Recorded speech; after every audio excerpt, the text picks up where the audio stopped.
புனிதமிக்க தீனுல் இஸ்லாத்திலே திருமணம் மிக முக்கியமான ஒரு பங்களிப்பை வகிக்கின்றது. மனித வாழ்வில் ஒவ்வொரு மனிதனும் சில கட்டங்களை தாண்டி செல்கிறான். அந்த கட்டங்களிலே மகிழ்ச்சிக்குரிய, மறக்க முடியாத ஒரு முக்கியமான ஒரு நிகழ்வாகத்தான் திருமணத்தை நாம் கருத வேண்டியிருக்கிறது. ஒரு மனிதனுடைய வாழ்வில் நடக்கக்கூடிய முக்கியமான சில நிகழ்வுகளில் ஒன்றுதான் தாயுடைய கருவறையில் 4வது மாதத்தில் உயிர் ஊதப்பட்டது முதல் அந்த குழந்தையுடைய, அந்த சிசுவுடைய காலம் அந்த சிறியொரு கருவறையிலே என்னவாக இருக்கும்? அந்த குழந்தைக்கு தேவையான உணவு தான் மிக முக்கியமானது. அந்த உணவை அல்லாஹு தஆலா பிரத்யேகமான முறையிலே அந்த குழந்தைக்கு அனுப்புகிறான். தாயுடைய கருவறையில் அது குந்திக்கொண்டு அப்படியே காலத்தை கழிக்கிறது. அப்படியே அமைதியாக இருந்த குழந்தை 5 மாதங்கள் 6 மாதங்களின் பிற்பாடு 4வது மாதத்தில் இருந்த 6 மாதங்கள் சுமார் கழித்ததன் பிற்பாடு அல்லது அதற்கு சற்று முன்பு புதியொரு உலகத்துக்கு வருகிறது. அது ஒரு புதியொரு நிகழ்வு. அமைதியாக தாயுடைய கருவறையில் இருந்த அந்த சிசு புதியொரு உலகத்துக்கு இருந்த இடத்திலிருந்து அகற்றப்பட்டு கொண்டு வரப்படும் பொழுது அது இந்த விசாலமான உலகத்தை அழுது கொண்டே பார்க்கிறது. வித்தியாசமான காற்றை சுவாசிக்கிறது, வித்தியாசமான அசைவுகளை காணுகிறது. இதுவெல்லாம் அந்த சிசுவுடைய வாழ்நாளில் நடந்த முதல் ஒரு மாற்றம். அது அந்த குழந்தைக்கு பெரும்பாலும் நினைவிருக்காது. இந்த இடத்தில் இருக்கக்கூடிய ஒவ்வொருவருக்கும் தான் தாயுடைய கருவறையில் இருந்ததும் இந்த உலகத்துக்கு வந்ததும் நினைவில்லாததை போன்று. மற்றொரு கட்டம் இருக்கிறது. ஒரு மனிதன் திருமணம் செய்யக்கூடிய காலம், அதுவும் அவனுடைய வாழ்நாளில் மிக முக்கியமான ஒரு திருப்புமுனை. அவன் பிறந்தது முதல் தாயுடன் அவனுடைய நாளாந்த காலங்கள் கழிந்து அவன் சாப்பிட்டு குடித்து அவன் அந்த தாயுடைய வீட்டில் வளர்ந்து பின்பு அவனுடைய வாழ்வில் புதியொரு பெண்ணுடன் வாழ்க்கையை தொடங்க இருக்கக்கூடிய கட்டம், அது மிக முக்கியமான ஒரு கட்டம். அதன் சுயநினைவுடன் அந்த நிகழ்வை அவன் அணுகுகிறான். அதனை மறக்கவே முடியாது. 3வது ஒரு கட்டம் இருக்கிறது. ஒரு மனிதன் மௌத்தாகக்கூடிய கட்டம். இந்த மௌத்தாகக்கூடிய கட்டம் சாதாரணமான ஒரு நிகழ்வு அல்ல. குல்லு நஃப்ஸின் ராயிகத்துல் மௌத், ஒவ்வொரு ஆத்மாவும் மௌத்தை சுவைத்தே தீர வேண்டும் என்று அல்லாஹு தஆலா சொல்லி இருக்கிறான். அல் குர்ஆனுடைய இந்த வசனத்திலே அல்லாஹ் பாவித்திருக்கக்கூடிய சொல் ராயிகா என்ற வார்த்தை சுவைத்து பார்க்க வேண்டும். அது இனிப்பாக இருந்தாலும் கசப்பாக இருந்தாலும் ஒவ்வொரு ஆத்மாவும் மரணத்தை சுவைத்தே ஆக வேண்டும் என்று அல்லாஹு தஆலா அந்த திருமறை வசனத்தில் சொல்லியிருக்கக்கூடிய அந்த விடயம் ஒரு மிகப்பெரிய ஒரு நிகழ்வு. அது சாதாரணமான ஒரு நிகழ்வு அல்ல. உலகத்தில் சாப்பிட்டு குடித்து நடமாடி திரிந்த ஒரு மனிதன் திடீரென உயிரில்லாமல் வெறும் உடம்பாக கிடந்து அவன் சில மணித்தியாலங்களின் பிற்பாடு மண்ணறைக்கு கொண்டு சேர்க்கப்படக்கூடிய நிகழ்வு ஒரு மனிதனுடைய வாழ்நாளில் மிக முக்கியமான ஒரு நிகழ்வு. அந்த நிகழ்வை நிறைய பேர் நாங்கள் காத்து கொண்டிருக்கிறோம். இதனை அடுத்திருக்கக்கூடிய மற்றும் முக்கியமான 2 நிகழ்வுகள் இருக்கின்றன. அது இந்த வாழ்வுடன் சம்பந்தப்பட்டதல்ல. மண்ணறையிலே மனிதன் வைக்கப்பட்டது முதல் நீண்ட கால வாழ்க்கையை மண்ணறையில் அவன் கழித்ததன் பிற்பாடு திடீரென அவன் அந்த மண்ணறையிலிருந்து இந்த உலகத்தையோட மிக விசாலமான உலகத்தை நோக்கி எழுப்பப்படக்கூடிய கட்டம் அதிமுக்கியத்துவம் வாய்ந்தது. ஒவ்வொரு மனிதனுடைய கபரும் வெடித்து அந்த கபரிலிருந்து அவன் எழும்பி கியாமத்துடைய விசாரணைக்காக அழைத்து செல்லப்படக்கூடிய ஒரு கட்டம், அது மிக முக்கியமான ஒரு கட்டம். அதனை அடுத்து வரக்கூடிய மற்றொரு கட்டம் தான் ஒரு மனிதன் நரகத்திலே வீசி எறியப்படுவது. அல்லாஹ் எங்களை அதிலிருந்து பாதுகாக்க வேண்டும். அல்லது சொர்க்கத்தில் ஒரு மனிதன் நுழைந்து இன்பமாக வாழ்வது. இதுவும் அவனுடைய வாழ்நாளில் நடைபெறக்கூடிய கடைசியான மிகவும் முக்கியத்துவம் வாய்ந்த ஒரு நிகழ்வு. மரணத்தின் பின்னால் உள்ள ஒரு நிகழ்வு. அந்த 2 நிகழ்வுகளை விடுவோம். இந்த உலக வாழ்வில் உள்ள 3 நிகழ்வுகளிலே உலகத்தில் பிறப்பது, மரணிப்பது, அதுக்கு 2க்கும் இடைப்பட்டதுதான் திருமண வாழ்க்கை. இந்த வாழ்க்கையை பொறுத்தவரையில் இஸ்லாம் மிக கடுமையாக கவனம் செலுத்தி இருக்கிறது. அதற்கு பிரதானமான பல காரணங்கள் இருக்கின்றன. நபி ஸல்லல்லாஹு அலைஹி வஸல்லம் அவர்கள் சொன்னார்கள், யா மாஷர ஷபாப் மன் இஸ்ததாஅ மின்குமுல் பாஅத ஃபல்யதஸவ்வஜ். வாலிபர்கள் கூட்டமே, உங்களில் திருமணம் செய்வதற்குரிய உடல் பலமும் பொருளாதார வசதியும் யாரிடத்தில் இருக்குமோ அவர் திருமணம் செய்து கொள்ளட்டும் என்று வந்திருக்கக்கூடிய அந்த ஹதீஸிலே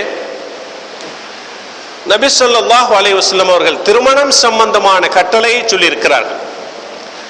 அல் குர்ஆனிலே அல்லாஹு தஆலா ஃபன்கிஹு மா தவப லக்கும் மினன் நிசாஇ மஸ்னா வ சுலாஸ வ ருபா' ஃபஇன் கிஃப்தும் அல்லா தஅதிலு ஃபவாஹிதா.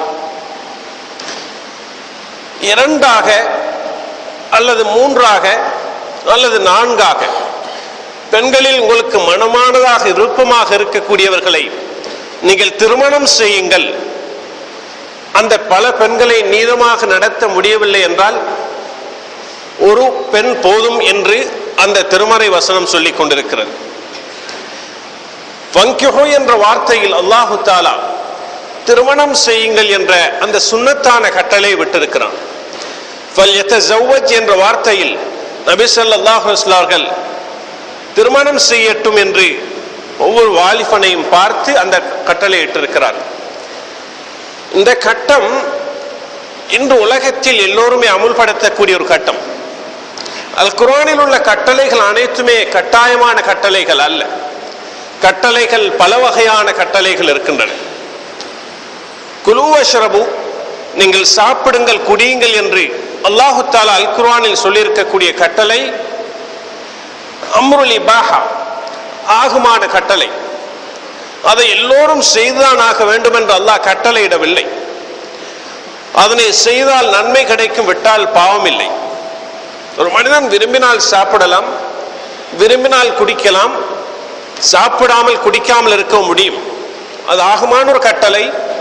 ஆனால் அல்லாஹ்வுடைய கட்டளை விரும்பினால் செய்யலாம், செய்யாமல் இருக்கலாம்.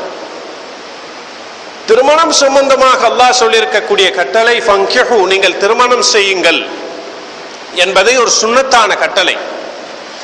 அதனை செய்தால் நன்மை கிடைக்கும், விட்டால் ஒரு சிறிய ஒரு கண்டிப்பு இருக்கிறது, மக்ரூஹுடைய நிலைக்கு வரும். அல் குர்ஆனில் மற்றும் சில கட்டளைகள் இருக்கின்றன. உதாரணமாக அகீமு ஸலாத்த வ ஆத்து ஸக்கா, நீங்கள் தொழுகை நிலைநாட்டுங்கள், ஜக்காத்தை கொடுங்கள் என்று அல்லாஹ்வுடைய கட்டளை அம்ருல் வுஜூப், கட்டாயமான கட்டளை. நான் விரும்பினால் செய்வேன், விரும்பினால் செய்யாமல் இருப்பேன் என்று ஒரு மனிதன் விரும்பினால் தொழலாம், விரும்பினால் தொழாமல் இருக்கலாம் என்ற ஒரு நிலைக்கு இந்த திருமறை வசனத்துடைய அனுமதி கிடையாது. கட்டாயம் செய்தான் ஆக வேண்டும். திருமணத்தை பொறுத்தவரையிலே அதை சுன்னத்தான வழிமுறை, அதனை செய்வ சுன்னத்திலும் கண்டிப்பான ஒரு சுன்னத். நபி ஸல்லல்லாஹு அலைஹி வஸல்லம் அவர்களிடத்திலே 3 பேர் வந்தார்கள். ஒருவர் சொன்னார்,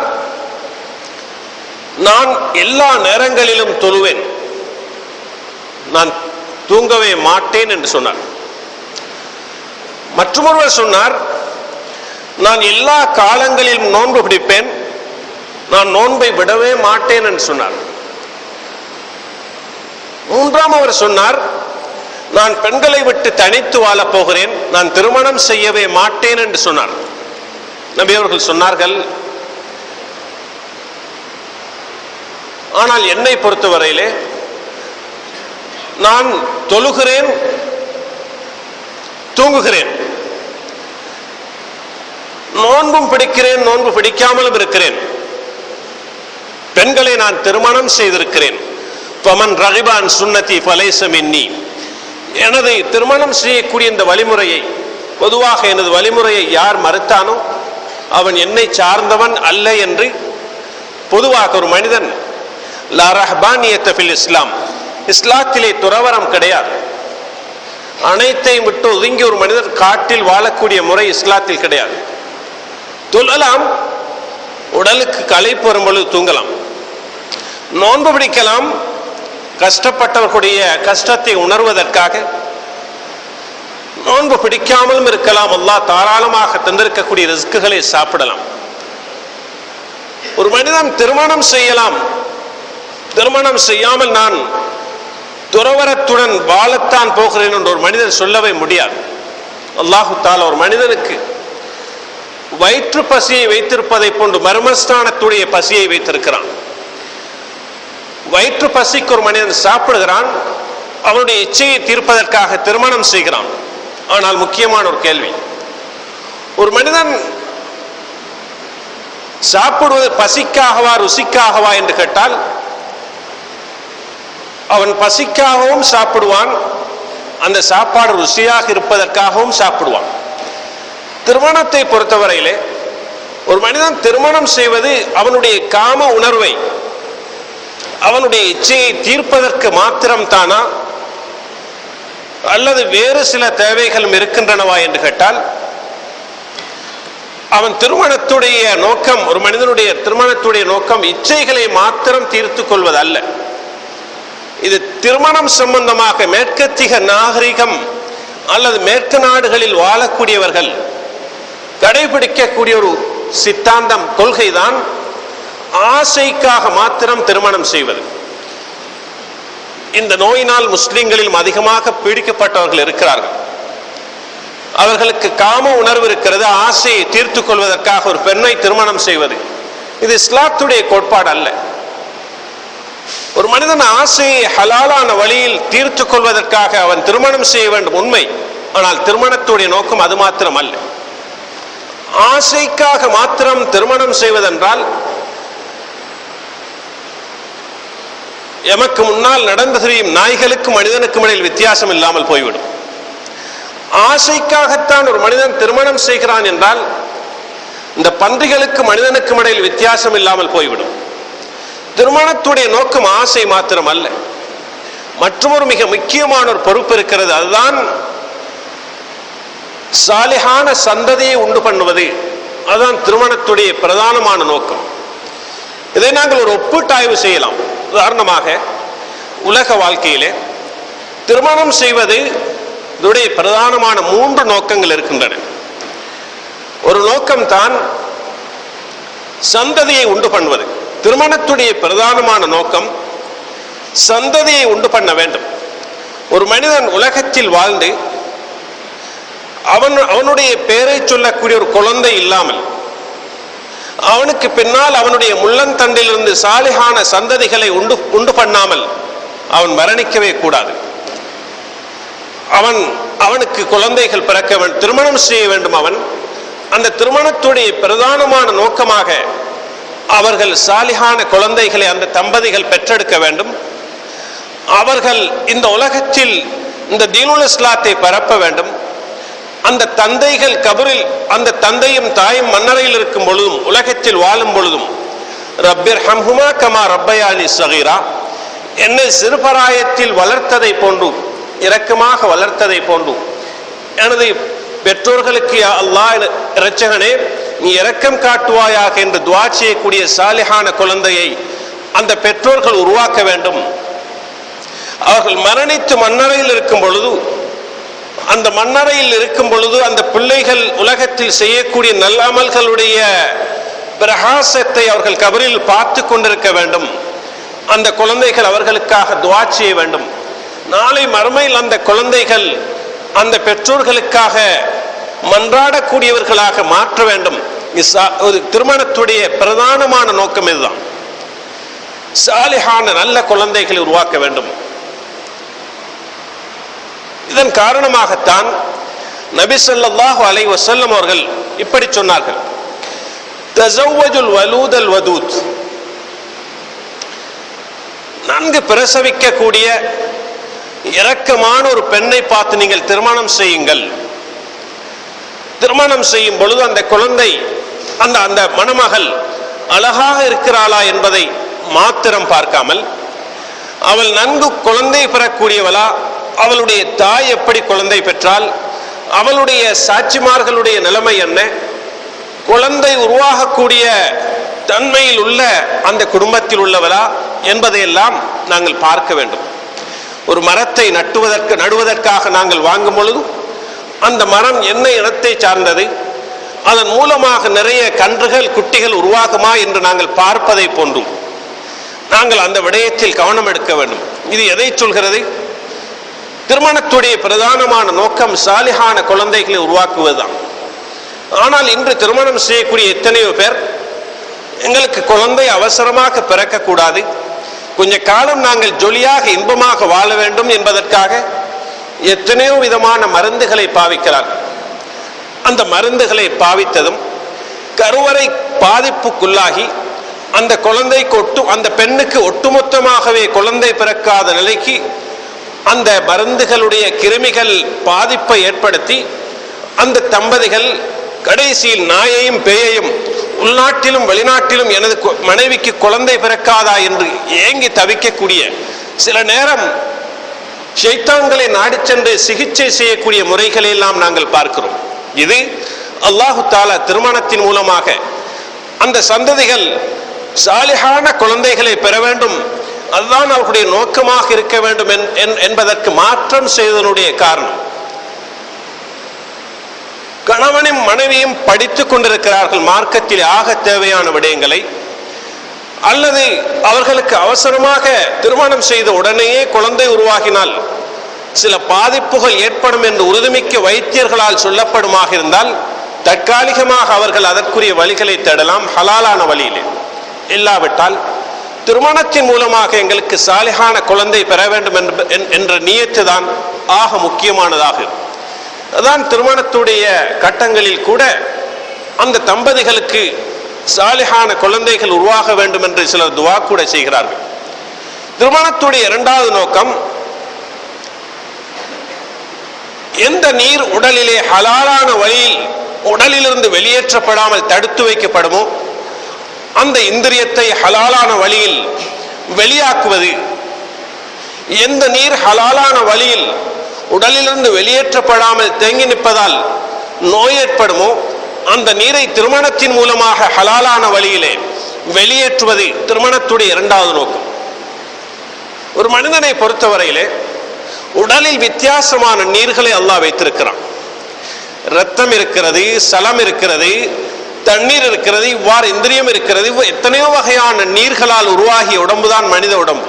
அதிலே ஒரு மனிதனுடைய ஆணுடைய முள்ளந்தண்டிலும் பெண்ணுடைய விலா எலும்புகளில் இருந்து உற்பத்தி ஆகக்கூடிய இந்திரியம் அது ஹலாலான வழியிலே திருமணத்தின் மூலமாக வெளியேற்றப்படாவிட்டால் நாளடைவிலே பல நோய்கள் ஏற்படும். ஒரு குளத்தில் நீர் தேங்கும் பொழுது அந்த நீர் வாய்க்கால் வழியாக வெளியேற்றப்பட்டு வயல்களுக்கு பாய்ச்சாவிட்டால் ஏனைய வாய்க்கால்களிலிருந்து குளத்துக்கு நிரம்பக்கூடிய நீர் அல்லது மழை நீரால் நிரம்பக்கூடிய அந்த குளம் அப்படியே வெடித்து ஓடக்கூடிய நிலைதான் ஏற்படும். இல்லாவிட்டால் அந்த குளத்தில் உள்ள நீர் நாளடைவில் கெட்டு போகக்கூடிய வாய்ப்பு இருக்கிறது. இப்படித்தான் திருமணத்துடைய நோக்கம் பிரதானமாக குறிப்பிட்ட வயதை ஒரு மனிதன் அடையும் பொழுது அவன் அந்த ஹலாலான திருமணத்தின் மூலமாக அவனுடைய உடலிலே இருக்கக்கூடிய அந்த நீரை வெளியாக்கும் பொழுது அல்லாஹு தாலா அவனுக்கு ஆரோக்கியமான வாழ்வை கொடுப்பான். இது திருமணத்துடைய இரண்டாவது நோக்கம். மூன்றாவது நோக்கம் இன்பத்தை பெறுதல். திருமணத்தின் மூலமாக அந்த தாம்பத்திய உறவிலே அவர்கள் இன்பத்தை பெறுவதற்காக திருமணம் செய்கிறார்கள். இந்த மூன்று நோக்கங்களிலும் நாளை கியாமத்துடைய நாளையிலே இந்த மூன்று நோக்கங்களும் சொர்க்கத்தில் இருக்காது. சொர்க்கத்தில் திருமணம் நடைபெறும், அதாவது கணவன் மனைவியாக வாழக்கூடிய நிலைமை ஏற்படும். அந்த சந்தர்ப்பத்திலே இந்த பிரச்சனைகள், இந்த உலகத்துடைய திருமணத்துடைய மூன்று பிரதானமான நோக்கங்களும் சொர்க்கத்துடைய இன்ப அந்த இல்லற வாழ்க்கையில் இல்லை. ஒரு மனிதனுடைய உடலிலே அந்த குறிப்பிட்ட நீர் தேங்கியிருப்பதால் சொர்க்கத்தில் நோய் வருவது என்பது கிடையாது. என்றால் சொர்க்கத்தில் நோயோ மரணமோ கிடையாது. ஒரு மனிதன் சொர்க்கத்தில் இன்பமாக வாழ்வதில் அவனுக்கு குழந்தை பிறக்க வேண்டும் என்ற தேவை கிடையாது. சொர்க்கத்திலே குடும்ப வாழ்க்கையை நடத்தக்கூடிய அந்த ஆண்களுக்கும் அந்த ஹூர்லின் பெண்களுக்கும் அல்லது அவர்களுடைய மனைவிமார்கள் சாலிஹானவர்களாக இருந்தால் அவர்களுடைய அந்த வாழ்க்கையிலும் அவர்களுக்கு குழந்தைகள் பிறக்காது. சொர்க்கத்தில் குழந்தைகள் பிறக்கக்கூடிய வல்லமை கிடையாது. ஆனால் இன்பத்தை பெறுதல் என்பது திருமணத்தில் உலகத்திலும் இருக்கிறது, நாளை மறுமையிலும் இருக்கிறது. நாளை மறுமையில் திருமணத்துடைய நோக்கம் இன்பமாக காலாகாலம் வாழ்வதுதான். அந்த பண்பு சொர்க்கத்துடைய பண்பு. அந்த பண்பை உலகத்தில் நோக்கமாக திருமணத்தில் கொள்ளுமாக இருந்தால் அந்நியர்களுக்கும் எங்களுக்கும் வித்தியாசம் இல்லாமல் போய்விடும், அல்லது மிருகங்களுக்கும் எங்களுக்கும் இடையில் வித்தியாசம் இல்லாமல் போய்விடும். மிருகங்கள் இல்லற வாழ்க்கை, அதாவது குடும்ப அந்த தாம்பத்திய உறவிலே நல்ல சந்ததிகளை உண்டாக்க வேண்டும் என்ற நியத் எண்ணம் அவைகளுக்கு கிடையாது. ஆனால் மனிதனை பொறுத்தவரையில் பிரத்யேகமாக அந்த நியத்தை அவன் வைத்துக் கொள்ள வேண்டும். அதற்குரிய வழிகள் என்ன? இஸ்லாத்தை பொறுத்தவரையிலே மிக முக்கியமாக திருமணத்துடைய விடயத்தில் மிக கவனமான ஆலோசனைகளை முஸ்லிம் சமுதாயத்துக்கு வைத்திருப்பதை போன்று உலகத்தில் எந்த ஒரு மார்க்கமும் வைத்தது கிடையாது. இஸ்லாத்தை பொறுத்தவரையிலே நேர காலத்துடன் திருமணம் செய்யும்படியாக ஆலோசனை சொல்லியிருக்கிறது. ஷிராருக்கும் உஸ்ஸாபுக்கும் அராதிலுல் அம்வாத்தி உஸ்ஸாபுல் பஷர். உங்களில் ஆக கெட்டவர்கள் திருமணம் செய்யாமல், திருமணத்துக்குரிய வசதி கிடைத்தும் திருமணம் செய்யாமல் ஹராமானவற்றை செய்து கொண்டு வாழக்கூடியவர்கள் தான் உங்களில் மிக கெட்டவர்கள். மரணிக்கக்கூடியவர்களில் ஆக கெட்டவர்கள் திருமணம் செய்யக்கூடிய வசதி இருந்தும் திருமணம் செய்யாமல் காலத்தை கடத்தி கொண்டு திருமணம் செய்யாமல் மௌத்தாகக்கூடியவர்கள் தான். மௌத்தாகக்கூடியவர்கள் மிக கெட்டவர்கள் என்று ஒரு கவிஞர் சொன்னார். அது நபிகளாருடைய ஹதீஸிலிருந்து எடுத்துத்தான் சொன்னார். இந்த அமைப்பிலே நாம் சில விடயங்களை கவனத்தில் இருக்க வேண்டும். உலக வாழ்க்கையை பொறுத்தவரையிலே ஆண்களாக இருந்தாலும் சரி, பெண்களாக இருந்தாலும் சரி, அவர்களுக்கு திருமணத்துடைய வயதை எடுத்துக்கொண்டால் நேர காலத்துடன் திருமணம் செய்வதற்கு இஸ்லாம் அனுமதி கொடுத்திருக்கிறது. மேற்கு நாடுகளிலும் இஸ்லாத்துக்கு எதிராக குத்துக்கதை சொல்லக்கூடிய பலரும் இஸ்லாத்துடைய நிலைப்பாட்டிலே நபிகளார் ஸல்லல்லாஹு அலைஹி வஸல்லம் அவர்கள் ஆயிஷா ரலியல்லாஹு அன்ஹா அவர்களை நேர காலத்துடன் அவர்கள் ஒரு சிறுமியாக இருந்த நேரத்தில் திருமணம் செய்ததை பார்த்து எத்தனை பேர் குத்துக்கதையை சொல்கிறார்கள். இஸ்லாத்தை பொறுத்தவரையிலே நபி ஸல்லல்லாஹு அலைஹி வஸல்லம் அவர்களுக்கு அல்லாஹு தஆலா விசேடமான அந்த சலுகையை அல்லாஹ் கொடுத்தது மாத்திரமல்ல, நேர காலத்துடன் நபி அவர்கள் திருமணம் செய்தாலும் அவர்கள் இல்லற வாழ்க்கையை ஆயிஷா நாயகி அவர்களுடன் காலம் கடந்துதான் ஆரம்பித்தார்கள் என்ற விடயத்தையும் நாம் கவனத்தில் கொள்ள வேண்டும். இந்த உலகத்தில் நடக்கக்கூடிய பிரச்சனைகளில் ஆக கூடுதலான பிரச்சனை என்னவென்று சொன்னால் பாலியல் சம்பந்தமான பிரச்சனை தான். உலகத்துடைய மீடியாக்களில் இன்டர்நெட் முதல், தொலைக்காட்சி முதல், சஞ்சிகைகள், புத்தகங்கள், ஹேண்ட்போன்கள் முதல் இந்த உலகத்தில் அதிகமான பேர் பலியாக இருக்கக்கூடிய பிரச்சனை என்னவென்று சொன்னால் அது பாலியல் பிரச்சனை தான். இதற்குரிய அடிப்படை காரணம் என்ன? குறிப்பிட்ட காலத்தை அவர்கள் அடையும் பொழுது, பருவ வயதை அடையும் பொழுது அவர்கள் தொழில் திறமைகளை பெற்றோர்கள் அந்த ஆண் மக்களுக்கு ஆரம்ப காலத்திலிருந்தே கல்வியுடன் சேர்த்து தொழிலையும் கொடுக்க வேண்டும். அதுடன் சேர்த்து அவர்கள் குறிப்பிட்ட அந்த வயதை அடையும் பொழுது சுமாராக 20க்கும் 25 இவ்வாறு அதை தாண்டிய சில வயதுகள் வரக்கூடிய நேரத்தில் அவர்கள் திருமணம் செய்து விட வேண்டும். இல்லாவிட்டால் நிறைய சமூக பிரச்சனைகள் ஏற்படும். இன்று இந்த இடத்தில் இருக்கக்கூடிய ஒவ்வொருவரும் அல்லது தனது பிள்ளைகள் செய்யக்கூடிய பிரச்சனைகளை பற்றி பெற்றோர்கள் ஒவ்வொருவரும் தங்களுக்குள் பேசிக்கொண்டால் கால தாமதமாக ஆகுவதனால் ஏற்படக்கூடிய பிரச்சனைகள் தான் நிறைய பிரச்சனைகள் இருக்கின்றன. எனவே நேர காலத்துடன் கல்வியுடன் சேர்த்து தொழில் கல்வி கொடுக்கப்பட்டு அவர்கள் திருமணம் செய்வது கொள்வதுதான் மிக பொருத்தமானதாகும். அத்துன்யா மதா வ கைரு மதாயஹல் மராத்து சாலிஹா. இந்த உலகம் என்பது இன்பப் பொருள். அந்த இன்பப் பொருளிலே ஆக சிறந்தது சாலிஹான் ஒரு மனைவி என்று ஸல்லல்லாஹு அலைஹி வஸல்லம் சொன்னார்கள். எனவேதான் உலகத்தில் ஒரு மனிதன் திருமணம் செய்வதற்கு ஒரு பெண் சாலிஹான கணவனை தேட வேண்டும் என்பதை போன்று ஒரு கணவன் சாலிஹான ஒரு பெண்ணை தேட வேண்டும். ஒரு மனிதன் அவனுடைய சந்ததியை உண்டு பண்ணுவதற்கு அசிங்கமான பெண்களை அவன் தேர்ந்தெடுத்து விடவே கூடாது. துன்கஹுல் மர்அத்து லி அர்பைன் லி ஜமாலிஹா வ லி ஹஸபிஹா வ லி நஸபிஹா வ லி தீனிஹா ஃபல்ஃபர் பிதாத்தித் தீன் தரிபத் யதாக். ஒரு பெண் 4 விடயங்களுக்காக திருமணம் செய்யப்படுவாள். அவளுடைய அழகுக்காக, அவளுடைய குலப்பெருமைக்காக, அவளுடைய வம்சத்துக்காக, அவளுடைய மார்க்க பற்றுக்காக திருமணம் செய்யப்படுவாள். ஆனால் திருமணம் செய்யக்கூடிய மனிதனை பார்த்து, வாலிபனை பார்த்து ஸல்லல்லாஹு அலைஹி வஸல்லம் சொன்னார்கள், மார்க்கமுடைய பெண்ணை பார்த்து நீ வெற்றி பெற்றுக்கொள், அவளை கொண்டு நீ வெற்றி அடைந்து கொள், இல்லாவிட்டால் நீ நாசமடைந்து விடுவாய், அது வாழ்க்கையில் நிறைய பிரச்சனைகளை சந்திப்பாய் என்று ஸல்லல்லாஹு அலைஹி வஸல்லம் சொன்னார்கள். இந்த அடிப்படையிலே ஒரு மனிதன் இஸ்லாத்தை பொறுத்தவரையிலே திருமணத்தின் மூலமாக இந்த உலகத்தில் சாலிஹான குழந்தைகளை, ஒரு நல்ல தலைமுறையை உண்டு பண்ணுவதைத்தான் இலக்காக கொண்டிருக்கிறது. அந்த அடிப்படையில் நேர காலத்துடன் ஒரு அந்த தனது குழந்தைக்காக சாலிஹான ஒரு பெண்ணை தேர்ந்தெடுக்க வேண்டும், திருமணம் செய்ய வேண்டும் என்று இஸ்லாம் சொல்லியிருக்கிறது. நல்ல கிருமிகள் இல்லாத அந்த பசுமையான பூமியில் தான் நோய் இல்லாத மரங்களை உற்பத்தி செய்ய முடியும். அவ்வாறுதான் ஒரு சாலிஹான ஒரு பெண்ணின் மூலமாகத்தான் சாலிஹான ஒரு தலைமுறையை, நல்ல தலைமுறையை உண்டு பண்ண முடியும் என்ற அடிப்படையில் தான் இஸ்லாம் அந்த விடயத்தை சொல்லியிருக்கிறது. உங்களுடைய மகளுக்கு ஒரு மார்க்கப்பட்டுள்ள ஒரு சாலிஹான ஒரு கணவன் கிடைத்து விட்டால் நீங்கள் அவசரமாக திருமணம் செய்து வையுங்கள், இல்லாவிட்டால் பூமியில் அதிகமான குழப்பம் ஏற்படும் என்று ஸல்லல்லாஹு அலைஹி வஸல்லம் சொன்னார்கள். இது ஒன்று உலகத்தில் நடைபெறவில்லையா? நிறைய காணுகிறோம். இதன் மூலமாக பல பிரச்சனைகள் ஏற்படுகிறது. இந்த திருமணத்தை பொறுத்தவரையிலே இஸ்லாம் மிக கவனமாக இந்த விடயத்தை வலியுறுத்தி இருக்கிறது. இன்று உலகத்தில் எத்தனையோ பேர் குறிப்பிட்ட வயதை அடைந்தும் திருமணம் செய்யாமல் இருக்கிறார்கள்.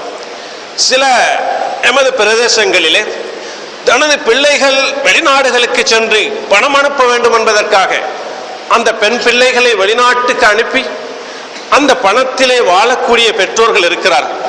குறிப்பிட்ட அந்த வயதை அடைந்தும் அந்த பெண்மணிகளுக்கு திருமணம் செய்து வைக்காமல் வெளிநாடுகளிலிருந்து பணம் வருகிறது என்பதற்காக அப்படி அனுப்பி வைப்பதால் அந்த பெண்கள் பல சமூக பிரச்சனைகளுக்கு முகம் கொடுக்கிறார்கள். அந்த பிரச்சனைகளுக்கு, அந்த பாவங்களில் பெற்றோர்களுக்கு பங்கிருக்கிறது என்பதை நாம் கவனத்தில் கொள்ள வேண்டும். இன்னும் ஒரு கோணத்தில் பார்த்தால் சிலர் உள்நாட்டில் கூட அந்த பிள்ளைகள் திருமணத்துடைய ஆசையுடன் ஆர்வத்துடன் இருக்கிறார்களா என்பதை கவனித்து அவர்களுக்கு அவசரமாக திருமணம் செய்து முடித்து வைப்பது பெற்றோர்களுடைய கடமை. ஆனால் வசதியை பொறுத்தவரையிலே இன்று நாம் சொல்லக்கூடிய வசதியை இஸ்லாம் திருமணத்துக்குரிய வசதி என்று சொல்லவில்லை. சிலர் ஆடம்பரமான நல்ல வீடு கட்டுவது, வாகனம் வாங்குவது, திருமணத்துக்குரிய மேலதிகமான செலவுகளை சமுதாயத்தில் உண்டு பண்ணிக்கொண்டு இதுக்கெல்லாம் வசதி இல்லை என்று சொல்லிக்கொண்டு திருமணம் செய்யாமல் இருப்பதை இஸ்லாம் ஏற்றுக்கொண்ட காரணமாக நாங்கள் சொல்ல முடியாது. இந்த அடிப்படையில் அல்லாஹ்வுக்கு சுப்ஹானஹு வ தஆலா ஹஜ்ஜுடைய கடமையின் பொழுது என்ன சொல்லியிருக்கிறான்? ஹஜ்ஜு செய்யும் பொழுது அல்லாஹு தஆலா எங்களுக்கு செல்வத்தை தருவான். நபிகளார் ஸல்லல்லாஹு அலைஹி வஸல்லம் அவர்கள் அதனை வாக்களித்திருக்கிறார்கள். ஹஜ்ஜு செய்யும் பொழுது நாங்கள் பணத்தை செலவழிக்கிறோம், மீண்டும் அல்லாஹு தஆலா எங்களுக்கு செல்வத்தை தருவான். வயலை பண்படுத்தி எங்களுடைய பணத்தை நாங்கள் வயலில் போடுகிறோம், அறுவடை காலத்தில் எங்களுக்கு பணம் மீண்டும் வரவில்லையா? இப்படித்தான் அல்லாஹ் சுப்ஹானஹு வ தஆலா திருமணத்தில் நாம் செலவழித்து அதிலே நாங்கள் வறுமையை அஞ்சாமல் நாங்கள் திருமணம் செய்யும் பொழுது அல்லாஹு தஆலா எங்களுக்கு செழிப்பான ஒரு வாழ்க்கையை தருவான். செல்வம் என்பது லைஸல் கினா பி கஸ்ரத்தில் ஆரத், இன்னமல் கினா கினா நஃப்ஸ். செல்வம் என்பது அதிகமான பணத்தை கொண்டு அல்ல. செல்வம் என்பது உள்ளத்தில் ஏற்படக்கூடிய செல்வமாகும். அது நாங்கள் கவனமாக இதனை விடயத்தை நாம் கவனத்தில் எடுக்க வேண்டும். இந்த அடிப்படையில் திருமணத்துடைய விடயத்தில் ஒரு அளவுக்கு வசதி இருந்தாலும் அந்த வசதியுடன் திருமணம் செய்வதில் அல்லாஹு தஆலா நிச்சயமாக பரக்கத்தை வைத்திருக்கிறான் என்ற விடயத்தில் நாம் வாலிபர் சமுதாயம், பெற்றோர்கள் சமுதாயம் கவனத்தில் எடுக்க வேண்டும். அடுத்ததாக திருமணத்துடைய விடயத்தில் சிலர் காலதாமதம் அடைகிறார்கள். சிலர் 30களை தாண்டுகிறார்கள், 27, 28 இவ்வாறு 30ஐ தாண்டுகிறார்கள். சிலர் 35 வயது வரைக்கும் இருக்கிறார்கள். ஒரு மனிதனுக்கு பகல் சாப்பாட்டுடைய பசி ஒரு 2 மணி 3 மணி வரைக்கும் இருக்கலாம். 4 மணி 5 மணிகளை தாண்டும் பொழுது அந்த சாப்பாட்டுடைய பசி அப்படியே ஒரு விரக்தி அடைந்து இறுகி போய் சில நேரம் அவனுக்கு ஒரேடியாக இரவு சாப்பாட்டை சாப்பிடலாம் என்று அவன் நினைக்கவும் கூடும். திருமணத்தை ஒரு மனிதன் பிற்படுத்தும் பொழுது 35, 40களை அவன் தாண்டும் பொழுது அவன் திருமணத்துடைய வெறுப்பு ஏற்பட்டு இல்லற வாழ்க்கை சம்பந்தமான கசப்பு உணர்வு ஏற்பட்டு அப்படியே அந்த பகுதியை அவன் விட்டுவிடக்கூடிய சந்தர்ப்பம் ஏற்படுகிறது. எனவேதான் அல் குர்ஆன் சொல்லக்கூடிய 25 நபிமார்களிலே நபியுல்லாஹி ஈசா அலைஹிஸ்ஸலாத்தை தவிர அனைத்து நபிமார்களும் திருமணம் செய்தவர்கள். நபியுல்லாஹி ஈசா அலைஹிஸ்ஸலாம் அவர்கள் கூட கடைசி காலத்தில் இந்த புவியில் இறங்கி அவர்கள் திருமணம் செய்து அவர்கள் இல்லற வாழ்க்கை நடத்துவார்கள். அவர்களுக்கு அஸ்கலான் என்ற அந்த நகரத்தில் திருமணம் செய்வார்கள் என்று நாங்கள் படித்திருக்கிறோம். எனவே இப்படியான முக்கியத்துவம் வாய்ந்த இந்த திருமணத்தை பொறுத்தவரையிலே இஸ்லாம் சில விதிமுறைகளை வைத்திருக்கிறது. திருமணத்துக்கு அடிப்படையாக சில விடயங்களை நாம் கவனத்தில் எடுக்க வேண்டும். ஒரு வியாபாரத்துக்கு பணத்தை நாங்கள் அடிப்படையாக கொள்வதை போன்று விவசாயம் செய்வதற்கு நிலத்தையும் நெல்லையும் அடிப்படையாக தண்ணீரையும் அடிப்படையாக கொள்வதை போன்றும் திருமணத்துக்கு அடிப்படையானவைகளை இஸ்லாம் சொல்லியிருக்கிறது. அதான் குறிப்பாக கணவன், அடுத்ததாக மனைவி, மூன்றாவதாக அந்த வழிகாரர், நான்காவதாக 2 சாட்சிகள், ஐந்தாவதாக இஜாப் கபூல் என்று சொல்வார்கள்.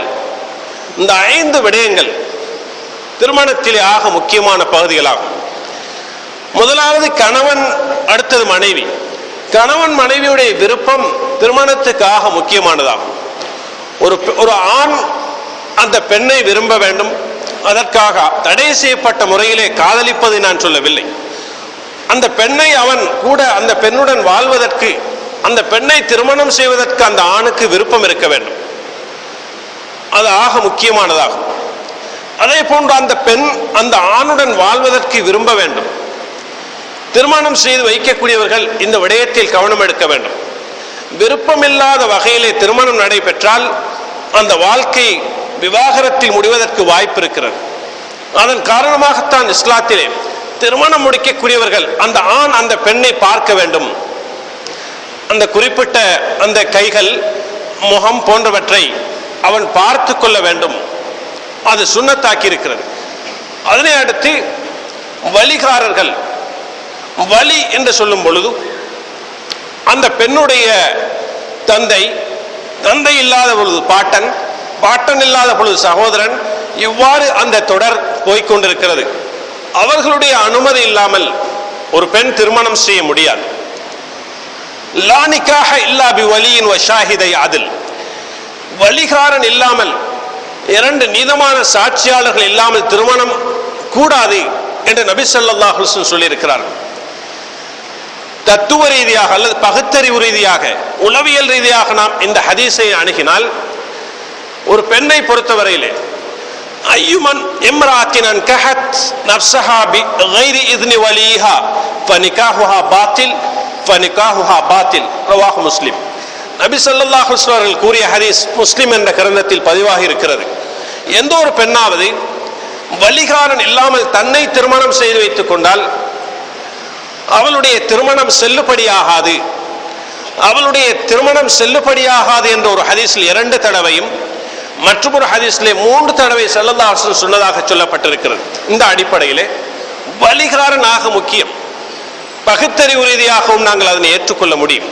சில மதுஹபுகளுடைய வேறு சில ஹதீஸ்களை ஆதாரம் காட்டி சில பிரதேசங்களில் சிலர் வழிகாரனுடைய உதவி இல்லாமல் அந்த பெண்ணை மாத்திரம் எடுத்து திருமணம் செய்து வைக்கக்கூடிய அமைப்பு கூட இருக்கிறது.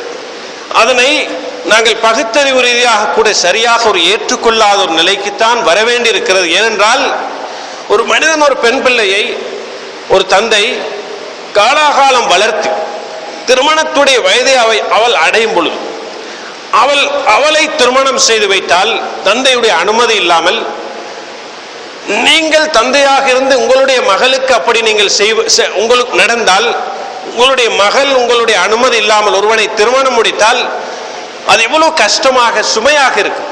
எனவேதான் இந்த ஹதீஸ் வழிகாரன் இல்லாமல், நீதமான சாட்சியாளன் இல்லாமல், இரண்டு சாட்சிகள் இல்லாமல் நடைபெறக்கூடிய திருமணம் செல்லுபடியாகாது என்று நபி ஸல்லல்லாஹு அலைஹி வஸல்லம் கூறிய ஹதீஸ் எவ்வளவு நடைமுறைக்கு பொருத்தமானதாக சாத்தியமானதாக இருக்கிறது என்பதை நாம் கவனத்தில் கொள்ள வேண்டும். அடுத்ததாக இரண்டு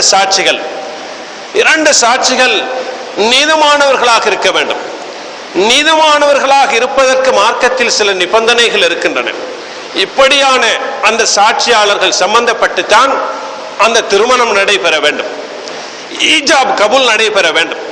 பெண்ணுடைய தந்தை இல்லாத பொழுது தந்தையுடைய தந்தை அல்லது சகோதரன் பொறுப்பாளர்கள் அந்த பெண்ணை அந்த குறிப்பிட்ட மணமகனுக்கு இவ்வளவு மகருக்கு அந்த திருமணம் செய்து கொடுப்பதாக சொல்ல, நான் திருமணம் செய்து தந்தேன் என்று அந்த குறிப்பிட்ட பெண்ணுடைய பெயரை சொல்லி பெண்ணை குறிப்பிட்டு அவன் மணமுடித்து கொடுக்க மணமகன் அதனை நான் ஏற்றுக்கொள்கிறேன் என்று சொல்வதைத்தான் இஸ்லாத்திலே திருமணத்துடைய ஈஜாப் கபூல் என்பார்கள்.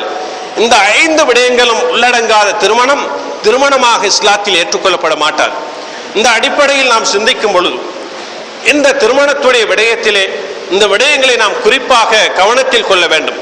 அது வழிகாரக்கூடிய விடயத்தில் நாங்கள் மிக உன்னிப்பாக கவனம் செலுத்த வேண்டும். அவ்வாறு ஏன் இஸ்லாம் சட்டம் வைத்திருக்கிறது என்று சொன்னால், ஒரு பெண் திருமணம் செய்ததன் பிற்பாடு சில நேரம் பல பிரச்சனைகள் ஏற்படும். ஆசையுடன் திருமணம் செய்வது, திருமணத்தில் ஆசையுடைய இன்பங்களை அனுபவிப்பது என்பதெல்லாம் சில மாதங்களுக்குத்தான் நீடிக்கும், சில நேரம் சில வருடங்களுக்குத்தான் நீடிக்கும். அதன் பிற்பாடு திருமணம் என்பது வெறும் ஆசை அல்ல, சாலிஹான சமுதாயத்தை கட்டியெழுப்புவதுதான் திருமணத்துடைய பிரதானமான நோக்கம் என்பதை நபிகளார் ஸல்லல்லாஹு அலைஹி வஸல்லம் அவர்கள் கீழ்காணும் ஹதீஸில் சொன்னார்கள். குல்லுக்கும் மஸ்ஊல் குல்லுக்கும் ராயின் வ குல்லுக்கும் மஸ்ஊலுன் அன் ரஇயத்திஹி. நீங்கள் ஒவ்வொருவரும் மேய்ப்பாளர்கள், ஒவ்வொருவரும் அவருடைய குடும்பத்தை பற்றி விசாரிக்கப்படுவார். அந்த ஆணை பொறுத்தவரையிலே அவனுடைய குடும்பத்தவர்கள் எவ்வாறு நடத்தினான், மனைவியை பிள்ளைகளை எவ்வாறு நடத்தினான் என்று விசாரிக்கப்படுவான் நாளை மறுமையிலே. அந்த பெண்ணை பொறுத்தவரையிலே அவளுடைய கணவனுடைய வீட்டை எவ்வாறு நிர்வாகம் செய்தாள் என்பதை பற்றி விசாரிக்கப்படுவாள் என்று நபி ஸல்லல்லாஹு அலைஹி வஸல்லம் கூறிய அந்த ஹதீஸை நாம் சிந்தனைக்கு எடுக்கும் பொழுது, நிச்சயமாக திருமணம் என்பது இச்சையை நிறைவேற்றுவது மாத்திரமல்ல, ஒரு சாலிஹான சமுதாயத்தை இந்த உலகத்துக்கு உண்டாக்குவதுதான்.